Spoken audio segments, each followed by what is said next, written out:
Hello friends, ഇന്നെൻ്റെ സ്വന്തം റെസിപ്പിയാണ് നമ്മൾ ട്രൈ ചെയ്യാൻ പോകുന്നത്. ഹമ്മൂർ കോക്കനട്ട് മാംഗോ ബ്ലാസ്റ്റ്. അപ്പോൾ അതിനായിട്ട് നമ്മൾ വെളിച്ചെണ്ണ ചൂടായി വന്നിട്ടുണ്ട്. അതിലേക്ക് ഒരു 1/4 ടീസ്പൂൺ കടുകും 1/4 ടീസ്പൂൺ ഉലുവയും ചേർത്ത് കൊടുത്തിട്ടുണ്ട്.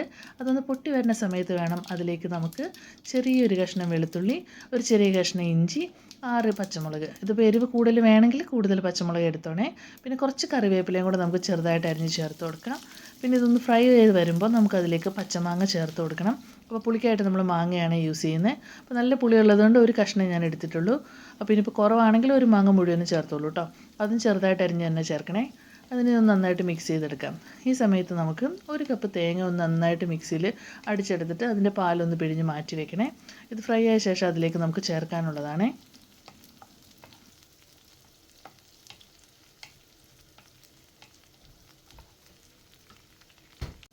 അതിപ്പോൾ നന്നായിട്ട് ഫ്രൈ ആയി വന്നിട്ടുണ്ട്. ഇനി ഇതിലേക്ക് നമുക്ക് തേങ്ങാപ്പാൽ ഒഴിച്ച് കൊടുക്കാം.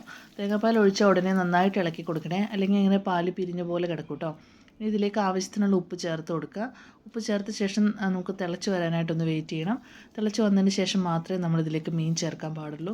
അപ്പോൾ ചെറിയ ഹമ്മൂർ ആയതുകൊണ്ട് ഞാൻ അതിനെ അങ്ങനെ തന്നെ 2 തൊലിയൊക്കെ കളഞ്ഞെടുത്ത് ഒന്ന് വരഞ്ഞ ശേഷം ചേർത്ത് കൊടുക്കുകയാണ്. ഇപ്പോൾ വലിയ ഹമ്മൂറാണെങ്കിൽ നിങ്ങൾക്കത് ഫില്ലായിട്ടോ അല്ലെങ്കിൽ ചെറിയ കഷ്ണങ്ങളായിട്ട് മുറിച്ചോ അങ്ങനെ വേണേൽ ഉപയോഗിക്കാം കേട്ടോ. അപ്പോൾ ഹമ്മൂർ തന്നെ വേണമെന്നില്ല കേട്ടോ, ഏത് മീൻ വേണമെങ്കിലും ഉപയോഗിക്കാം. അപ്പോൾ നമ്മളത് പ്രത്യേകിച്ച് മാരിനേറ്റ് ചെയ്യേണ്ട ആവശ്യമൊന്നുമില്ല കേട്ടോ.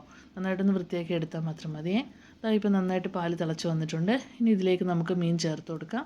അപ്പോൾ മീൻ ചേർത്ത ശേഷം നമ്മളതിനെ തിരിച്ച് മറിച്ചിടേണ്ട ആവശ്യമൊന്നുമില്ല, കാരണം അതിൽ മുങ്ങിക്കിടന്നാണല്ലോ അത് വേവുന്നത്. അപ്പോൾ ഒന്ന് ലോ ടു മീഡിയം ഫ്ലെയിമിൽ തീ വെച്ച ശേഷം നമുക്കതൊന്ന് മൂടി വെച്ച് വേവിച്ചെടുക്കണം.